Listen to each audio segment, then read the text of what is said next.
Ya, ada seorang pria yang dekat sama Hercules, enggan disebutkan namanya, menyaksikan sendiri ya kesaktian luar biasanya sosok mantan preman Tanah Abang ini, yaitu Bapak Haji Hercules. Nah, kesaktian-kesaktiannya ini tentunya tidak bisa dilogikakan karena sifatnya adalah hal-hal yang di luar nalar gitu ya. Sampai dengan Bapak Hercules ini ya menguasai Tanah Abang ya, dan sampai ceritanya, kisahnya dia pada saat di situ didengar sampai keluar Jakarta ya, dari Medan, Sulawesi, Kalimantan, bahkan daerah-daerah lain itu sudah mendengar nama dia padahal dia belum ada di sana. Nah, singkat cerita ini nanti kita akan dengar langsung ya sosok pria yang bersama Hercules yang kan disebutkan namanya ini menyaksikan bagaimana sosok Hercules sebenarnya. Ini langsung diceritain sama Mbak Ilo, silakan Mbak Ilo. Ya, karena begini ya, orang ini tidak mau disebutkan namanya dan dia telah tahu ya bahwasanya kehebatan Hercules ini dan dia sendiri menyaksikan bahwasanya Hercules ini tahan terhadap, kalau kita bilang, benda tajam seperti itu ya. Baiklah, untuk sosok Hercules ini ya, pria tersebut ada nggak nyeritain ada ritual-ritual tertentu yang biasanya dilakukan oleh Bapak Hercules ini, Belo, ketika masa itu menguasai Tanah Abang gitu loh, Belo? Ya, kalau orang memiliki itu ya, kalau kita memiliki kesaktian itu, biasanya sih ada ya ritual-ritual tertentu gitu. Nah, itu biasanya kadang ada yang dilakukan entah sebulan sekali, itu biasanya ada gitu, ataupun seminggu sekali, seperti itu. Oke, kalau dari penyaksian dari si pria ini gimana?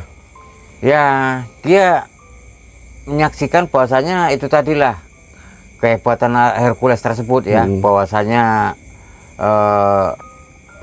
seharian mampu, kalau kita bilang, melawan sampai ratusan preman gitu ya.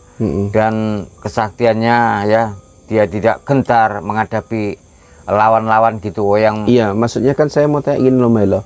Orang yang dekat pasti tahu nih sosok Mbah Hilo, katakan sering ngopi malam, sering ngunyah kemenyan atau sering ngunyah sesuatu gitu kan, dia tahu nih. Iya. Nah, ini biasa yang dilakukan Bapak Hercules ini dari pandangan pria itu sering ngapain hal-hal yang anehnya gitu loh. Ya, kalau kita dari pandangan dia ya, mungkin melakukan seperti ritual-ritual juga gitu. Ritual-ritual. Iya, gitu ritual-ritual itu ada juga dilakukan ya. Oke. Untuk memperkuat diri lah gitu, kalau kita bilang itu, untuk menambah kekuatan gitu ya. Nah, itu biasanya itu ada. Oke. Gitu. Baiklah, seberapa beringaskah dulu pada saat menjadi penguasa Tanah Abang sih sosok Hercules ini di mata pria itu? Ya, kalau kita bilang beringas ya cukup melalang buana ya. Dia tidak gentar menghadapi lawan-lawan ya. Berapapun yang di hadapan dia tidak pernah mundur gitu untuk menghadapinya gitu. Oke. Gitu. Jadi ini kalau dibilang ya, netizen kan bertanya-tanya, kalau misalkan nih Hercules kebal, sakti, kenapa beliau itu sempat kecelakaan yang katanya momen dimana beliau itu menyelamatkan sosok Prabowo ini katanya ya, dan sampai kehilangan tangan dan matanya. Ya. Itu gimana ceritanya, punya ilmu kebal tapi kena seperti itu? Ya, itu biasanya begini ya. Itu kalau kita bilang, itu setiap orang sakti ataupun setiap orang memiliki kehebatan gitu ya. Itu biasanya ada itu hari-hari yang dimana dia tidak boleh unjuk gigi, kita bilang seperti itu. Yang kalau kita bilang di hari apes gitu ya. Nah, contoh misalnya di hari ini hari apes gitu. Nah, kita jangan melakukan aktivitas, jangan melakukan pertempuran gitu ya. Nah, hentikan dulu. Nah, mungkin dia lalai atau bagaimana, lupa, sehingga itulah yang mungkin terjadi terhadap Hercules. Dia bilang hari apes tersebut.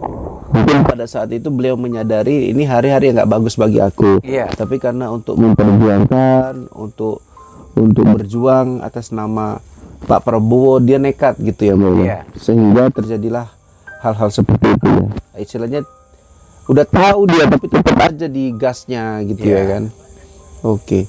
Jadi kalau perjuangan dalam membantu Pak Prabowo ini kan yang menjadi apa Mbak, kisah yang tidak akan terlupakan, bahkan sampai dengan detik ini kan beliau membangun GRIP yang dimana ada sosok Prabowo sebagai pembinanya gitu. Nah, menurut Mbak Hilo sendiri gitu ya, apakah ini akan terus, GRIP ini akan didampingi, akan terus dipimpin oleh sosok Prabowo, atau kemudian saat kan biasanya ada tuh ketua pembinanya hengkang gitu kan. Termasuk ada isu loh Mbak Hilo kemarin tuh Prabowo hengkang dari GRIP gitu. Ya, ini kan kadang gembor-gembor masyarakat saja ya yang mungkin ingin memecah belah antara Prabowo dan Hercules gitu ya. Ya, mereka ini kalau kita bilang bagaikan lepat sama daun gitu ya. Mereka ini tidak akan mudah dipisahkan seperti itu. Nah, selalu di mana ada GRIP di situ saya lihat ada Prabowo gitu. Nggak mungkin akan terpisahkan, nggak mungkin akan berjarak karena memang punya sejarah yang panjang. Berarti kalau menurut Mbak Ilo, pendirian GRIP ini sangat besar sekali jasa Bapak Prabowo. Ya. Seperti kalau itu kita bilang seperti berutang budi lah, kalau kita bilang seperti itu. Nah, jadi jasa-jasa Hercules ini ya mungkin ya dikenang oleh Prabowo, dan itu yang tidak mungkin bisa dilupakan begitu saja. Mbak Ilo, ini kan kayak pemuda, kayak ada Golkar ya yang punya pemuda Pancasila itu kan katanya isu seperti itu ya. Apakah Gerindra juga mempunyai seperti itu juga gitu, barisan ormas yang sebetulnya adalah GRIP gitu? Ya, mungkin di balik ini kita tidak tahu ya. Mungkin bisa jadi dan bisa jadi, bukan gitu ya. Ya mudah-mudahan walaupun iya dan tidak ya, tujuannya intinya untuk berbuat baik ya, itu tidak ada masalah gitu.